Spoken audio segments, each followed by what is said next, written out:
Everyone seems to know it. Everyone seems to have read it. And in fact, everyone seems to like it. It's called Think and Grow Rich. It was published in 1937, and some people claim that it has made more people wealthy than any single book in the history of our world.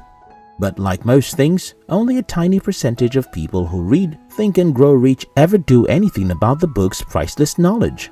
I happen to be one of the few people who acted on the insight this book offers.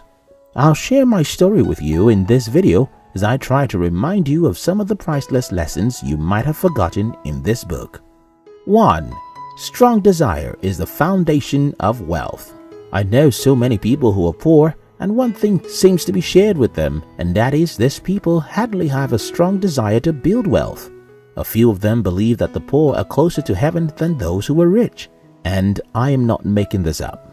I know a man who lives 2 states away from his family and goes home only once a month because he couldn't afford the rent and living expenses for his family in the city where he lives yet. This man told me some months ago that having a lot of money makes people close to hellfire. Really?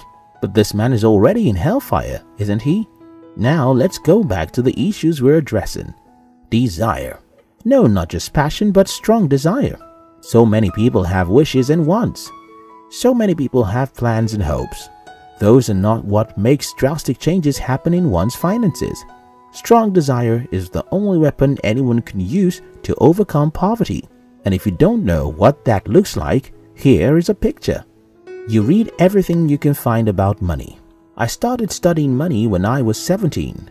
By the time I was 20 years old, I had become addicted to the drug called books. I would travel miles simply to go and read in a library. I would spend all night at a cyber cafe to search for and learn from the world's wealthiest people. I just wanted to know why some people have more than enough money and what they know which my poor parents didn't know. Like any drug, the more I read, the less I seemed to know. So I couldn't stop. This zeal was driven by a strong desire to be rich. Most people don't read about money. In fact, I have friends who claim to want to be rich and they have never sat down and read 3 books about money. Those are not desires. Those are wishes. If you desire to have something, you look for people who already have it and seek to learn how they got it.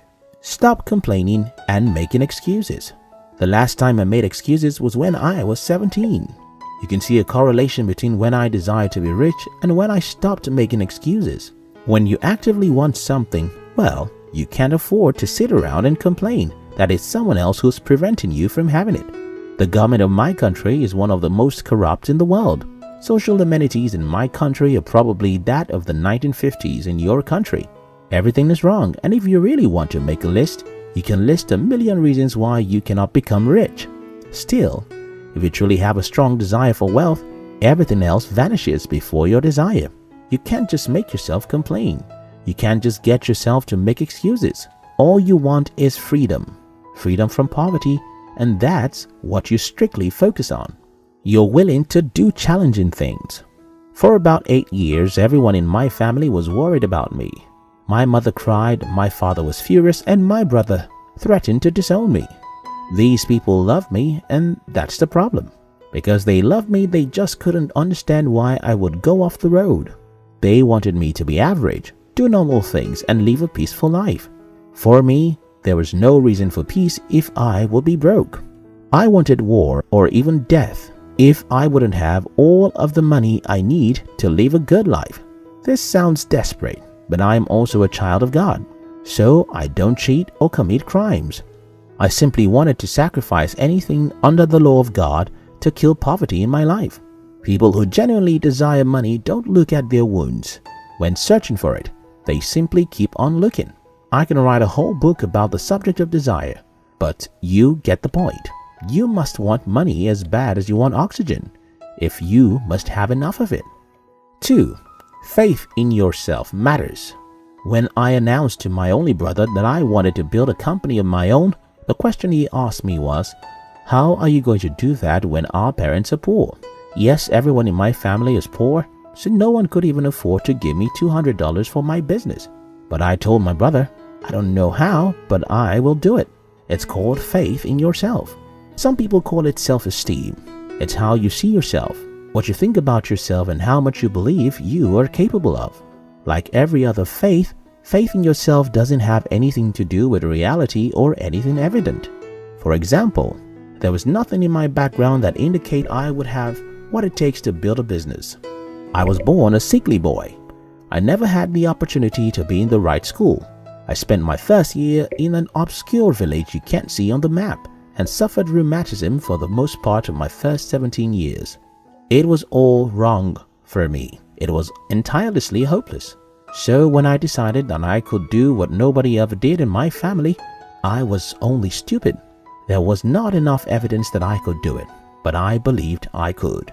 Don't allow your immediate environment or situations to determine what you are capable of doing. Don't let the government's corruption or bad policies in your country make you think that you are doomed, because you are not. And don't claim that you believe in God to make you rich, because God also needs you to believe in yourself. There are thousands of people who believed in God in Israel when Goliath challenged the Israelites. Still, everyone was not able to fight him except for a boy who didn't just believe in God, but also believed in himself. David didn't kill Goliath because he believed in God. He killed him because he also believed in himself. 3. Make the decision to be rich. There's a story told in Think and Grow Rich. It's a story of a general who wanted to go into the battle with a more powerful army. Then when this general got his boys to the battlefield, he commanded them to do something really crazy. He asked them to burn the ships, which happened to be the only thing they could escape with. As the ships were burning, the general looked at his boys and announced to them, "See, the ship is gone, so we'll either win this war or perish here." This story changed my life literally. In fact, it was because of this story that I left school without any certificate. I wanted to be unemployable. I didn't want to be qualified to get a job, so that I would either die or figure out how to build a business. It is called a decision, not wishes or wants. It's I will do it and nothing else. Most people don't know how to make decisions. They listen to motivational speakers and say, "I will become an entrepreneur." Well, that's not a decision until you can follow through for the next 3 years. Real decisions are not made in public. Real decisions are made when you're alone, and they don't give any room for the alternatives. The enemy called Plan B. When I told people that I wanted to build a company, they really didn't have a problem with being an entrepreneur. They only have a problem about me not having any degree. They wanted me to have a degree and keep it. Not only because they would be proud their brother had a degree, but because I would have Plan B.